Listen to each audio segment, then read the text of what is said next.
Okay, bismillahirrahmanirrahim. Assalamualaikum warahmatullahi wabarakatuh.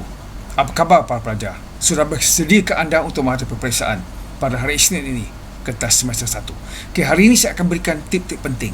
Okay, bagaimana menjawab apakah kelemahan-kelemahan yang biasa dilakukan oleh calon-calon ketika menjawab soalan di semester pertama. Jadi, teruskan bersama saya, Suka Sensei. Okay, bila kita menjawab soalan, pelajar perlu baca semua soalan. Kita ada 6 soalan. Baca soalan nombor 1, soalan nombor 2, soalan nombor 3, soalan 4, soalan 5, soalan 6. Dan kita pilih 4 yang terbaik untuk menjawab 4 daripada 6 soalan yang diberikan.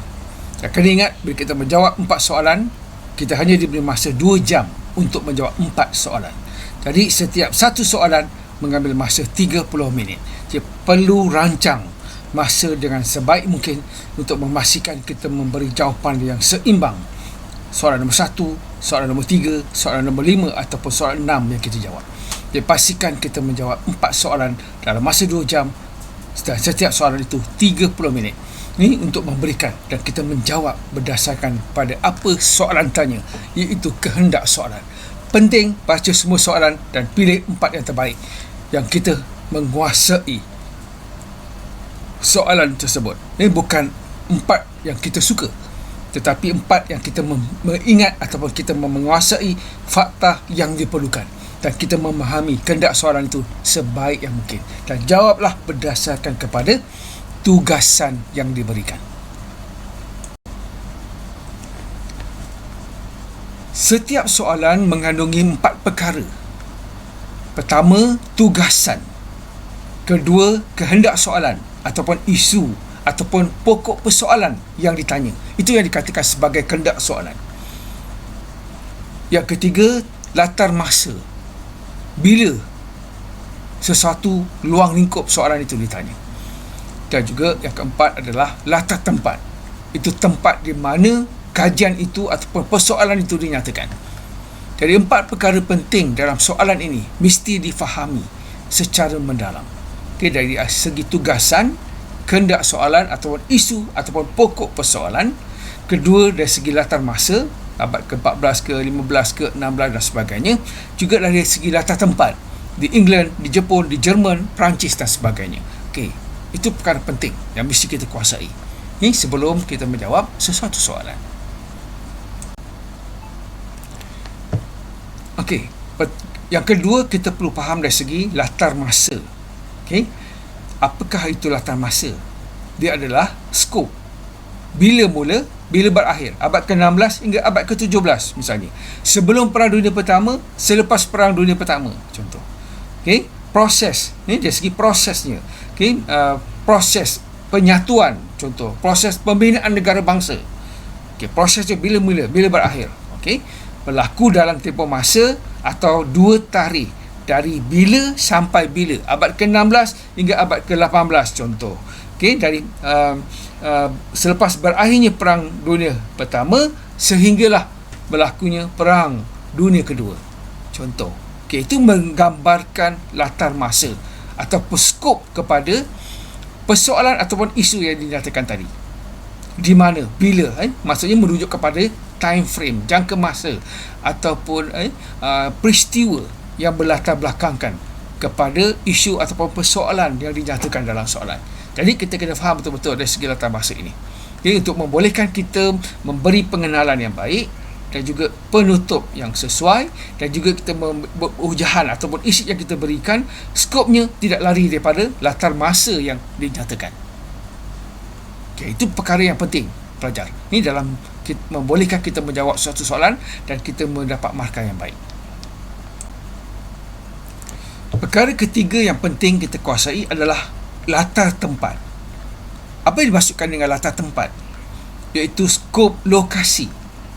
Ini dari segi lokasi. Di mana tempat itu? Di Jepun ke? Di England ke? Okay? Ataupun di Perancis, di Amerika. Itu adalah skop tempat. Ataupun lokasi. Contoh soalan STPM tahun 2017. Terangkan ciri-ciri kemajuan masyarakat industri di England pada abad ke-19. Jadi terangkan itu adalah tugasan. Ciri-ciri kemajuan masyarakat industri adalah isu yang dinyatakan ataupun kehendak soalan. Skop tempatnya adalah England. Ini kalau kita ciri-ciri masyarakat industri di Jerman, maksudnya skopnya adalah Jerman. Latar masanya abad ke-19. Okey, itu perkara penting. Pelajar kena baca betul-betul soalan dan kenal pasti dari segi latar tempatnya di England ataupun di Jerman ataupun di Belanda, di Perancis dan sebagainya. Jadi kita kena faham betul-betul di mana lokasinya. Itu yang merujuk kepada latar tempat ni yang ada dalam sesuatu soalan.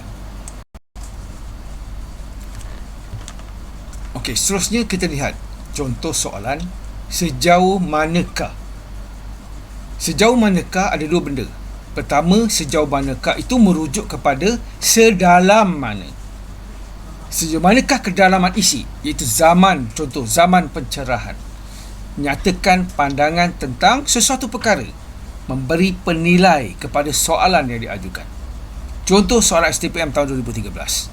Sejauh manakah zaman pencerahan pada abad ke-18 Masihi membawa perubahan lanskap politik, ekonomi dan sosial di Eropah. Ini merujuk kepada sejauh manakah itu sedalam mana. Sedalam mana zaman pencerahan itu membawa perubahan lanskap politik, ekonomi dan sosial di Eropah. Itu pelajar kena faham. Maksudnya ada satu saja isi, iaitu zaman pencerahan. Bagaimana zaman pencerahan itu membawa kepada perubahan lanskap politik, ekonomi dan sosial di Eropah. Sebagai contohnya. Faham pelajar? Ini adalah soalan yang sukar. Ini sebab dia hanya memerlukan pelajar memberikan kedalaman isi. Itu hanya satu isi yang merujuk kepada zaman pencerahan. Dikaitkan zaman pencerahan itu dengan perubahan yang berlaku. Apa di zaman pencerahan? Apa yang berlaku dalam zaman pencerahan? Ini yang menyebabkan berlakunya perubahan lanskap politik di Eropah, menyebabkan perubahan ekonomi di Eropah, menyebabkan perubahan sosial di Eropah. Okay, itu yang dikatakan sebagai sejauh manakah jenis yang pertama. Okay, merujuk kepada kedalaman satu isi yang dinyatakan, iaitu zaman pencerahan ataupun enlightenment. Jelas pelajar?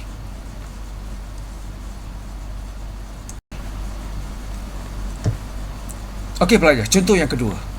Sejauh manakah juga merujuk kepada sejauh manakah jelaskan isi utama yang diberikan. Satu isi yang utama dinyatakan. Kemudian baru kita beli faktor-faktor lain. Contoh soalan ya. Sejauh manakah perbezaan ideologi? Itu adalah faktor utama. Menjadi faktor utama berlakunya perang dingin selepas Perang Dunia Kedua.